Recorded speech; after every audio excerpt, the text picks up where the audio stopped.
वो कहते हैं ना कि खुद का अहंकार और खुद का अभिमान ही हमें ले डूबता है और इसी के कारण हम दूसरों के सामने शर्मिंदा भी महसूस करने लगते हैं।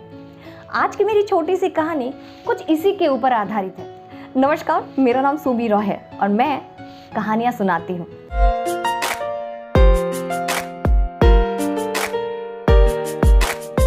एक राजा था जिसके मन में अहंकार ने घर कर लिया था। राजा वैसे तो बहुत अच्छे थे, सबका ख्याल रखते थे, अपने प्रजा के हित के लिए ही काम क्या करते थे, हर किसी की मदद क्या करते थे। लेकिन धीरे धीरे उनके इस व्यवहार में बदलाव आने लगा। उनके मन में ये भावना आने लगी कि वही सबका दुख हरते हैं, वही एक ताकतवर इंसान है। उन्हें धीरे धीरे लगने लगा कि वो उस प्रदेश के, उस राज्य के पालन करता है और वो अपनी तुलना भगवान के सामने करने लगे। धीरे धीरे वो अपने मंत्रीगण, अपने सभा में अपने लोगों के साथ ये कहे हुए पाए जाते थे कि देखो, मैं ही तुम्हारा पालन करता हूँ, मैं ही तुम्हारा ख्याल रखता हूँ, अतः तुम मेरी ही पूजा क्या करो, क्योंकि मैं भगवान स्वरूप हूँ। राजा की इस बातों को सुनकर हर कोई परेशान होने लगता था। हर किसी के मन में राजा के प्रति श्रद्धा जो है वो धीरे धीरे कम होने लगती थी। एक बार की बात है कि राजा के राज्य में एक बड़ा सा गुरुकुल था, स्कूल था, जिस पे बहुत बड़े एक गुरु पढ़ाया करते थे। उस गुरु के पास हर कोई जाता था, सिर्फ विद्यार्थी नहीं, गांव के, शहर के अलग अलग बड़े लोग जाते थे उनसे सलाह मशवरा करने। और गुरु भी अपने सरल स्वभाव के कारण सबके का दिल जीत लिया करते थे। राजा को जब ये बात पता चली तो वो खुद उस गुरु से मिलने के लिए उस गुरुकुल में पहुंचे। जैसे ही राजा वहां पर पहुंचे तो राजा ने अपने अहंकार के रहित गुरु से कहा कि गुरुजी, आप बच्चों को तो पाठ पढ़ाते, ये अच्छी बात है, लेकिन बच्चों को ये भी बताइए कि मैं इस प्रदेश का राजा हूँ, मैं इस राज्य का राजा हूँ और मैं ही उनका पालन करता हूँ, वो मुझे भगवान की तरह माने।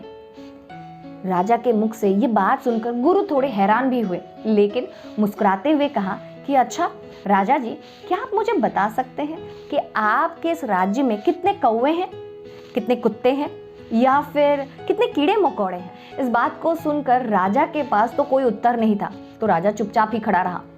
इस पर गुरु फिर से बोलने लगे कि अरे, जब आपको ये बात ही नहीं पता तो भला आप उनके भोजन का प्रबंध कैसे करते होंगे?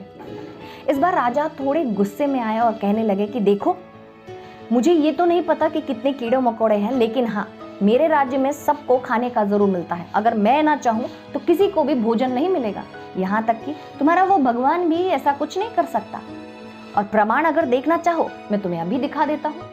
राजा ने इतना कहकर एक जमीन से कीड़े को उठाया, एक डिबिया में डालते हुए कहा कि देखो, मैं इस कीड़े को इस डिबिया में डाल रहा हूँ और कल आकर मैं इसे खोलूंगा। देखो, मैंने यहाँ पे एक भी खाने का दाना नहीं डाला है। देखता हूँ तुम्हारा भगवान इसे कैसे खाना देता है, कैसे भोजन का प्रबंध करता है। इतना कहकर वो डिब्बी लेके चला जाता है। वहाँ पे खड़े मौजूद सभी लोग राजा के इस व्यवहार से हैरान हो जाते हैं। खैर, दूसरे दिन राजा फिर से गुरु के पास आते हैं उस डिबिया को लेकर। आसपास के लोग भी वहाँ पर ये देखने के लिए आते हैं कि वो कीड़ा जिंदा है या मर गया। जब राजा ने उस डिब्बी को खोला तो देखा कि वो कीड़ा जो है वो तो जिंदा है और उसके पास एक अनाज का एक दाना भी रहता है, जिसे खाकर वो कीड़ा बहुत ही खुश रहता है। इसे देखकर राजा बहुत गुस्से में आ जाता है और कहता है कि अरे, जब मैंने इसे बंद किया था तब तो सिर्फ और सिर्फ कीड़ा था, खाने का एक भी दाना नहीं था, तो फिर ये आया कहाँ से? सबके आंखों में यही सवाल था कि इस कीड़े के पास वो अन्न का दाना आया कहाँ से? गुरु मुस्कुराते हुए कहने लगे कि महाराज, हम जो है सिर्फ एक माध्यम है, करता तो वही है। जब आप इस कीड़े को बंद कर रहे थे इस डिब्बिया में, तो आपके माथे पर जो तिलक लगा है वहाँ पे चावल के दाने थे, उसमें से एक दाना उसके वहाँ गिर गया और वो सारी रात इसी के सहारे जिंदा रहा। कहने को कहते हैं ना कि जाको राखे साइयां, मार सके ना कोई। क्या आपको ये पता है कि हम एक इंस्ट्रूमेंट है, एक माध्यम है, एक जरिया है जिसके द्वारा भगवान अपना काम करवाता है।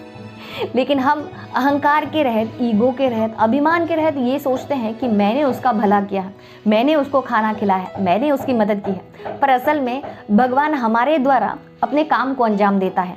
कहानी अच्छी लगी शेयर जरूर करिएगा। मिलेंगे नए कहानी के साथ मेरे इसी चैनल पर। तब तक के लिए खुश रहिए, स्वस्थ रहिए और मुस्कुराते रहिए। हरिओम।